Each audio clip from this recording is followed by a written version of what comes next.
ननकाना साहब समाजी और सोशल वर्कर कारकुन और मेहनत मजदूरी करके अपने बच्चों का पेट पालने वाला अमानत अली रहमानी और बग्याड़ी वॉरबर्टन के रिहायशी के घर में घुसकर नामालूम 3 डाकुओं ने आतिशी असले के जोर पर यरगमाल बनाकर तशद्दुद किया और कपड़ों से हाथ पांव बांध कर कमरे में बाप बेटी को बंद कर दिया।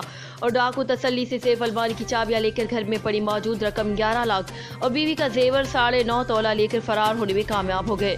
15 रेस्क्यू कॉल पर डीएसपी ननकाना और थाना वॉरबर्टन की पुलिस मौके पर पहुंच गई और अपनी कार्रवाई शुरू कर दी। रिपोर्ट महर अब्दुल गफूर मोरखुंडा ननकाना साहब। अच्छा सर, तुसी हमसाए जे अमानत दे ते की मामला आया? तुसी आके नू कढ़िया किवें कढ़िया?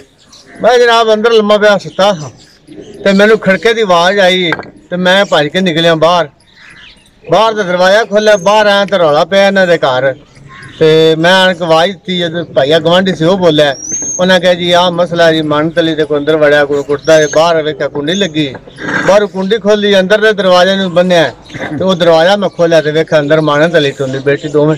उन्हें कहा जी मैनू मार कुट गए ने, मेरी आछे लै गए लुट के जो कुछ है।